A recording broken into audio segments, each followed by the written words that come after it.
इमाम अली अलैहिस्सलाम लोगों को दर्से इखलाक और अमन का पैगाम दे ही रहे थे।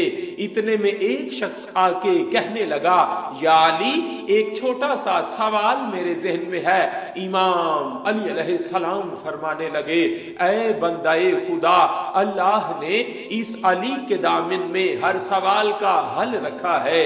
वो कहने लगा, या अली, अल्लाह का शुक्र गुजार हूं, लेकिन फिर भी एक सवाल मेरे जहन में रहता है कि मेरा चेहरा बेरौनक है।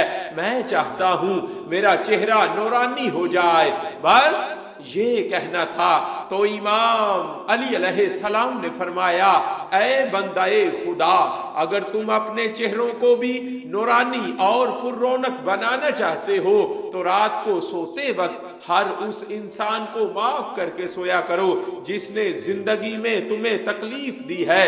याद रखना, जो इंसान अल्लाह की खिलकत को माफ करके सोता है तो पूरी रात उसके चेहरे पे नूर बरसता रहता है, और यूं सुबह वो दुनिया में जब चलता है तो दुनिया के नजदीक उसका चेहरा नूरानी नजर आता है, पुररौनक नजर आता है। और जो इंसान अल्लाह की खिलकत के लिए बुरा सोच के सोता है तो उसके चेहरे पे पूरी रात अल्लाह की लानत बरसती रहती है, और यूं उसका चेहरा बेरौनक और उसकी शख्सियत बेबरकत रहती है। मैंने अल्लाह के रसूल सल्लल्लाहु अलैहि व आलिहि वसल्लम से सुना कि अल्लाह ने एक अमल ऐसा पोशीदा रखा जिससे इंसान के चेहरे में नूर पैदा होता है।